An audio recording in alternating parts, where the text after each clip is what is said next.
물건과 물건을 붙일 때, 옷에 먼지가 붙었을 때, 우리가 찾는 그 이름. 스카치 테이프가 어디 있더라? 우리가 흔히 스카치 테이프라고 부르는 이 물건의 정식 명칭은 셀로판 테이프. 스카치 테이프는 미국의 사무용품 회사에서 만든 상품명이고요. 이것이 테이프의 대명사처럼 불리며 익숙한 이름으로 자리 잡게 되었는데요. 지금부터 이 셀로판 테이프가 탄생하게 된 흥미로운 이야기를 따라가 보겠습니다. 미국의 한 대학교를 중퇴한 청년 리처드 드류는 당시 광물을 취급하는 채광 제조사에 기술자로 지원하게 됩니다. 1920년대에는 투톤 컬러의 자동차가 유행했던 터라 자동차 공장에서 페인트를 벗겨내는 용으로 사용하던 사포 판매 업무를 맡게 되는데요. 리처드 드류는 어느 날 한 자동차 공장에서 운명처럼 발명의 아이디어와 마주하게 됩니다. 차에 두 가지 색상을 도장하려면 먼저 한 가지 색을 칠하는 동안 다른 부분은 종이로 가려야 했고, 종이 틈으로 페인트가 스며들지 않도록 공장에서 직접 만든 풀이나 반창고 등으로 단단히 고정시키는 방식으로 이루어졌는데, 문제는 이들의 접착력이 너무 강해 붙인 종이를 떼어내면서 페인트까지 함께 벗겨지는 일이 빈번하게 일어났던 겁니다. 테이프를 떼도 페인트가 안 벗겨지면 좋을 텐데. 그래, 바로 그거야. 셀로폰에 풀을 발라 테이프를 만들면 어떨까? 리처드 드류는 불편함을 호소하는 사람들을 위해 접착력이 덜한 테이프 만들기에 돌입하게 되는데요.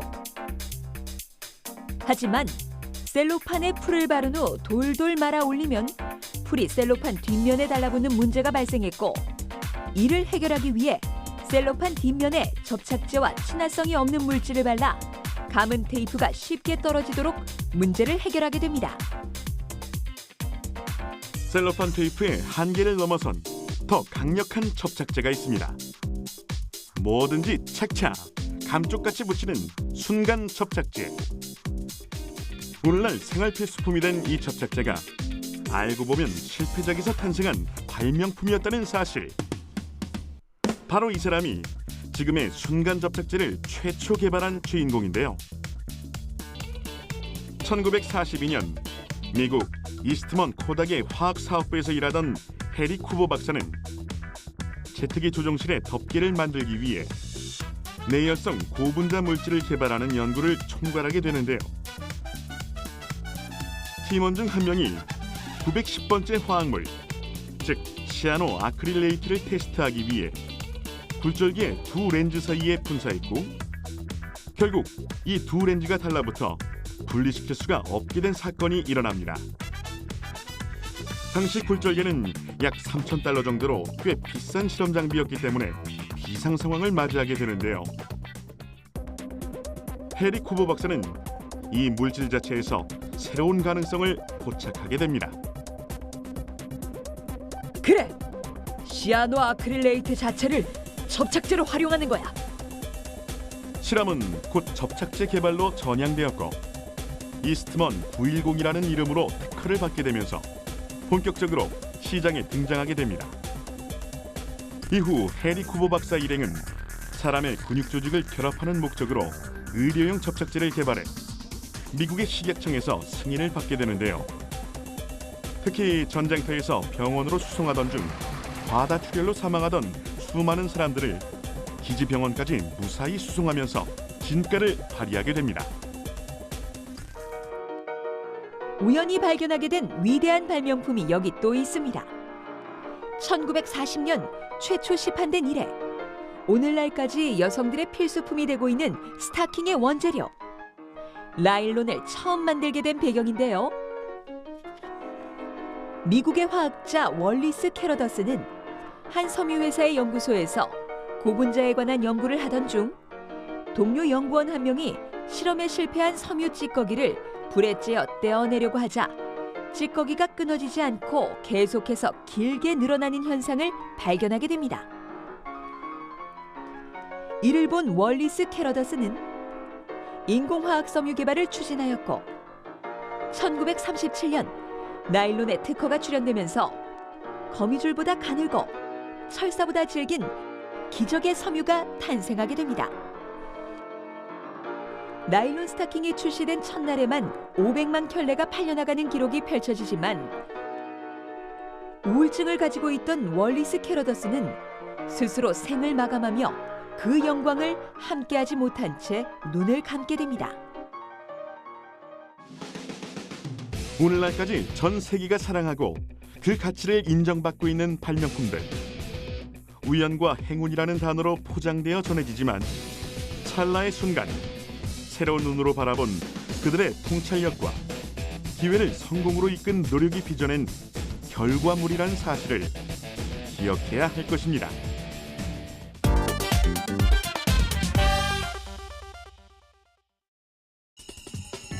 오늘날 우리의 생활을 더욱 편리하고 풍요롭게 하는 수많은 발명품들.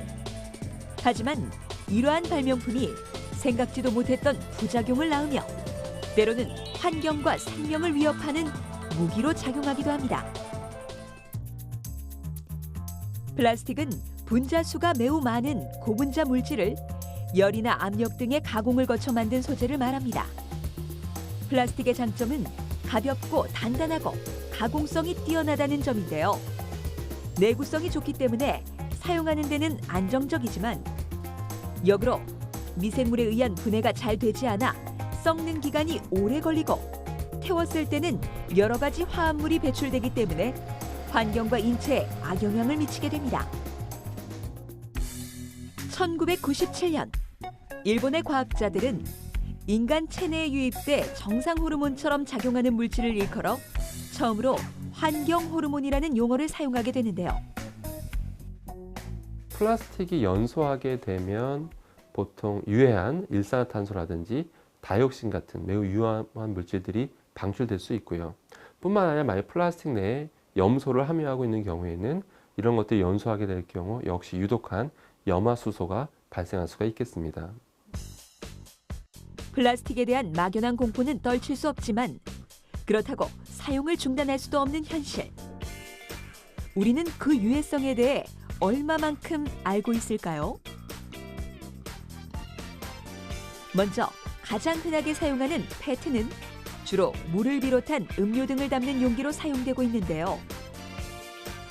입을 대고 마시는 경우가 많아 재사용 시 박테리아 번식 가능성이 높아져 일회용으로 사용할 것을 권장하고 있고요.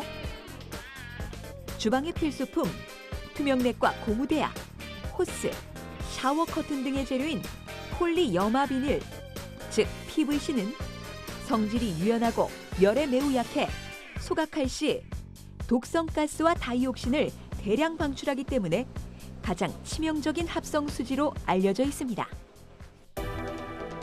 국제환경단체 그린피스가 환경호르몬 위험물질 리스트에서 제일 먼저 언급한 물질이 바로 PVC인데요. PVC 자체는 인체에 해롭지 않지만 PVC를 부드럽게 만들어주기 위해 첨가하는 가소제에 환경호르몬이 섞여 있으며 이 가소제는 온도가 높아질수록 환경호르몬 배출 속도가 빨라지기 때문에 열을 차단하는 것이 좋습니다. 하지만 플라스틱이 모두 유해한 것은 아닙니다. 플라스틱 종류 중 안전성이 가장 높은 것은 폴리프로필렌이라는 종류로서 고온에도 변형되지 않고 비교적 환경 호르몬 배출이 적은 것으로 알려져 있습니다. 플라스틱의 직접적인 피해 중 하나는 바다 동물들인데요. 플라스틱 잔해를 먹고 소화를 시키지 못해 죽거나 흉기로 작용하는 사례가 빈번히 일어나고 있지만 이제는 돌이킬 수 없는 시간이기에 더욱더 안타까운 현실이 되고 있습니다. 각종 여러 가지 유해한 중금속이라든지 유해한 독성 물질들이 이런 플라스틱 표면에 굉장히 잘 달라붙게 됩니다. 근데 그런 것들 결과적으로 해양 동물들이 먹게 되면 해양 동물의 어떤 생태계를 파괴할 수도 있지만 결과적으로 그런 것들 우리가 해산물을 먹음으로써 다시 인간에게 다시 돌아오게 되는 거죠. 그래서 이렇게 편리함도 주지만 결과적으로 이런 독성 물질을 다시 우리 인간이 먹게 된다는 측면에서 어떤 위험성도 갖고 있는 그런 양면성이 있게 되는 것입니다. 우리 삶에 녹아든 또 하나의 필수 요소, 방사선입니다. 방사선은 TV나 휴대전화에서 나오는 전자파처럼 에너지를 가진 빛의 한 종류인데요. 현재 우주나 해양 개발 등 첨단 기술의 방사선 동위 원소를 사용하고 있고요. 병원에서의 엑스레이나 CT 촬영, 항암 치료, 농작물의 품종 개량이나 유해 물질 분석, 컨테이너 속 화물 검색까지 방사선이 두루 사용되고 있습니다. 하지만 방사선은 세계보건기구에서 1급 발암물질로 규정하고 있을 만큼 위험성도 큰데요. 방사선에 대한 위험은 얼마나 많이 노출되는가에 따라 결정된다고 합니다. 덴마크의 한 대학에서는 쥐실험 결과 낮은 방사선 양이라도 만성적으로 노출될 시 기억력을 담당하는 해마의 분자가 변화를 일으켜 알츠하이머 병에서 보이는 현상과 비슷하게 나타난다는 사실을 보고한 바 있고요. 2015년에 서울의료원의 조사에 따르면 복부나 폐시트와 같은 검진을 통해 최대로 노출되는 방사선 양이 평균 14.82mSv로 우리나라 국민이 1년 동안 생활 속에서 피폭되는 방사선 양의 4배에 달하기 때문에 무분별한 CT 검사를 자제하고 검사가 반드시 필요하다면 방사선 양을 줄일 것을 권고하고 있습니다. 지난 2015년엔 자신의 정형외과 병원에서 방사선 진단 장비에 장기간 노출된 의사의 사례가 학계에 처음으로 보고되기도 했습니다. 진단명은 방사선 피부염. 환자를 치료하기 위해 월 평균 100건 이상 20여 년간 방사선 투과기에 손가락이 노출되어 괴사가 일어난 건데요. 줄기세포 치료와 자가혈액 피부 재생술을 시도했지만 결국 괴사된 손가락을 자르게 되었다고 합니다. 이제는 우리 생활에 없어서는 안 될 필수 요소이니만큼 사용량이 급증하게 되어 문제가 되는 발명품들. 인류를 위한 길이 인류를 위협하는 부작용이 되지 않도록 대책이 시급합니다.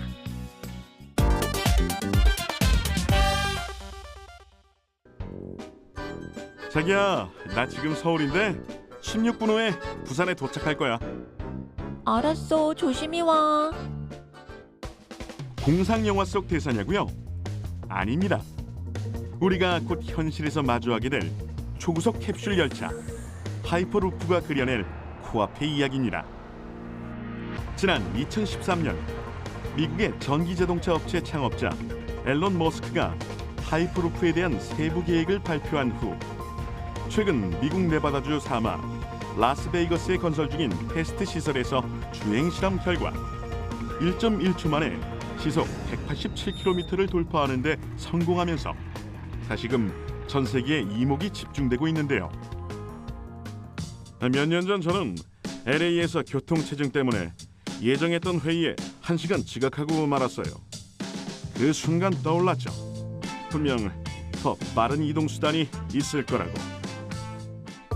2017년 하이퍼루프의 목표는 라스베이거스의 테스트 시설을 마무리 지은 후 2021년을 목표로 첫 건설 계약을 체결한 아랍에미레이트의 아부다비와 두바이 간 첫 승객을 실어 나를 계획인데요. 현재 두 도시 간 거리는 164km로 자동차로는 90분가량 소요되고 있지만 하이퍼루프로는 단 12분 만에 도착할 것으로 예상하고 있습니다. 하이퍼루프는 지름 3.2m가량의 터널 속에서 28인승 기차 한 대가 이동하게 되는 시스템입니다. 원리의 핵심은 터널 속을 진공에 가깝게 만들어 공기의 저항을 최소화하는 건데요. 마찰을 최대한 줄이기 위해 기차 아래에는 자석을 부착하고 터널 바닥에는 자기장이 흐르도록 설계해 기차가 살짝 뜬 상태로 달리게 됩니다. 이로써 30톤에 달하는 기차가 시속 약 1200km로 달릴 수 있게 되는 것입니다. 미국뿐 아니라 우리나라 역시 초고속 열차 기술 개발에 착수한 상태인데요. 울산과학기술원, 한국철도기술연구원, 한국기계연구원 등이 협력해 시속 1000km에 달하는 아음속 캡슐 트레인을 개발 중이며 2020년까지 상용화 준비를 마칠 계획이라고 하는군요. 이동수단의 혁신, 하이퍼루프가 과연 우리의 미래를 어떻게 바꿔줄지 기대가 되죠? 하! 교통에 역신하면 자율주행차 아니겠어? 도로에서 핸들을 놓고 쌩쌩 달리게 될 날이 머지않았다고. 운전자가 차량을 조작하지 않아도 스스로 주행하는 자율주행 자동차. IT 업계에서는 2020년을 자율주행차 역사의 시작으로 내다보고 있는데요. 미래, 우리가 타게 될 자율주행차의 면모를 엿볼 수 있는 2017 서울 모터쇼입니다.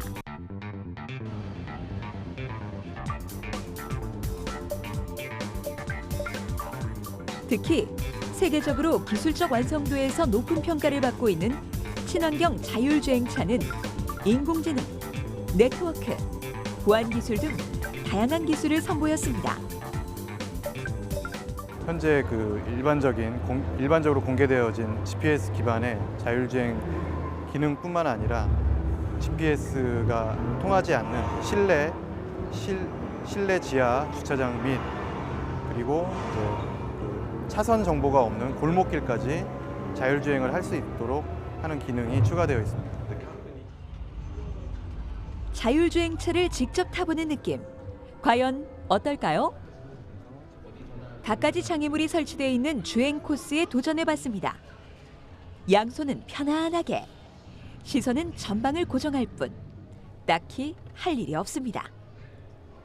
그러다 갑자기 장애물이 나타나면 긴급 제동 장치가 스스로 브레이크를 밟고요. 회전 코스도 자연스럽게 통과. GPS 정보 없이 레이더와 라이더만으로 좁은 골목길을 유연하게 주행할 수 있다고 합니다.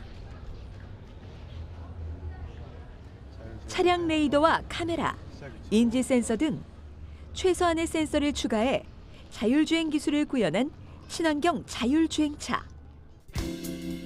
복잡한 도심 속에서도 더욱 안전하게. 우리의 손과 발을 대신해 도로를 쌩쌩 달리게 될 그날이 성큼 다가온 것 같죠? 국내 IT 기업 최초로 임시운행 허가를 받은 또 다른 자율주행차. 이 자율주행차가 추구하는 것은 사용자들의 발길이 닿는 공간과 이동 경로를 데이터화하여 생활 환경을 더욱 업그레이드하겠다는 입장인데요.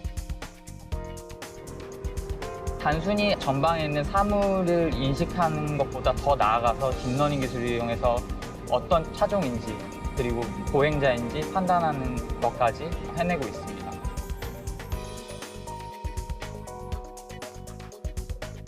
우리나라는 향후 자율주행차와 일반차가 함께 도로를 주행하게 될 과도기를 대비해 자율주행차 전용 도로를 만드는 방안을 모색하고 있습니다. 돌발 상황에 따라 자율주행차가 제 성능을 발휘하지 못하거나 오히려 증가할 수 있는 교통사고율을 예방하기 위함이고요. 또 교통신호 시스템도 대폭 개선될 전망인데요.